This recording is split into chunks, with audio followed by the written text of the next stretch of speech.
I'm actress comedian Shondalia White, and this is your I Can't Eat Shit Quick Tip. I talk a lot about testing on your own in this podcast.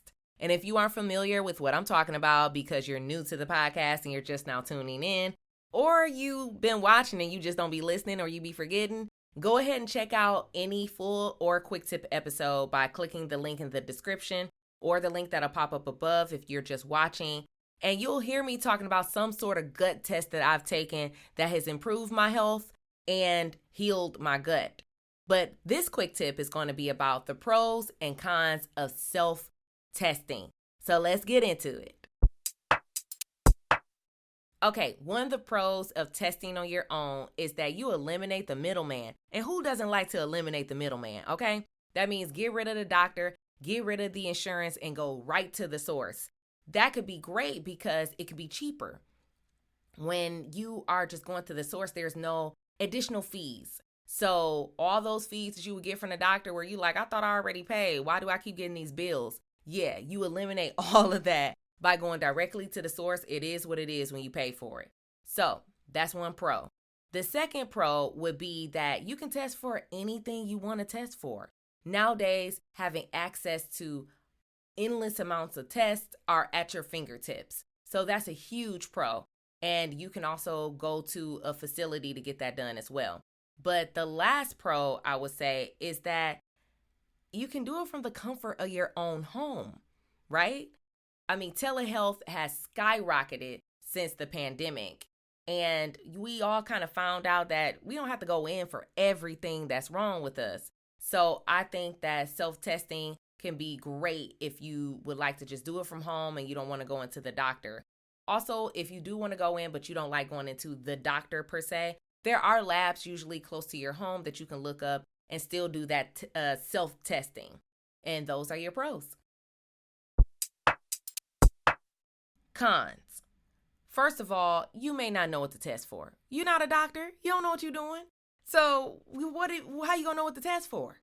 The problem is a lot of things have the same symptoms. So that can be a huge con when it comes to testing on your own. The second thing would be you can't read the results. Again, you're not a professional. So that medical jargon just look like mushmash. You know what I mean? You don't know what you're doing. So having someone on hand may be helpful to help you read those results.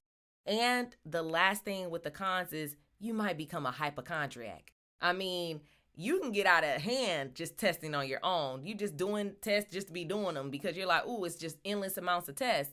It becomes like a WebMD type of situation where it's like, oh my gosh, here she goes again, self-diagnosing herself. I know I've been guilty of stuff like that. So just be mindful not to overdo it and don't become a hypochondriac. I'm sure you don't have everything wrong with you, okay? And overall, I would say if you are thinking about self-testing, all you have to do is go to a professional first to get a first opinion. And then once you get that first opinion, if they aren't testing for the things you want to test for, that's when you can go ahead and do some self-testing. If you don't go to a professional first, you can also just like do the test and then take it to a professional. Go to your doctor or nutritionist or whoever, depending on whatever you're getting tested for, and have them read the results to you. And if people aren't giving you the results you want, like they don't want you to test for something, but you do want to test for it, do it anyway. It's your body. It can't hurt you. It's just a test. It's just extra money that you're spending. It's so important. I'm always saying it's so important to do that early detection and taking your health into your own hands.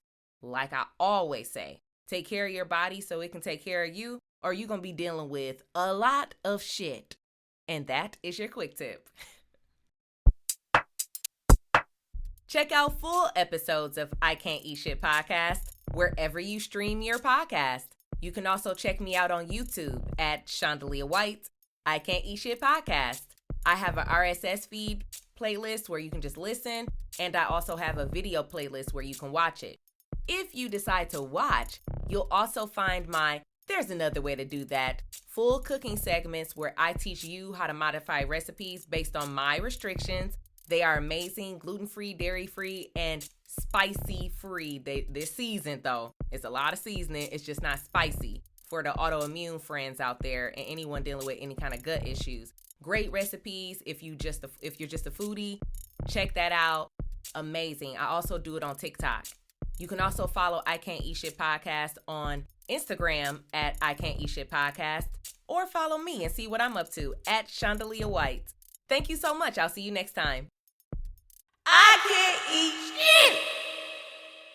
I Can't Eat Shit Podcast is not a replacement for a medical professional. If you need help, seek out a trained medical professional, nutritionist, or therapist to help you with your specific needs.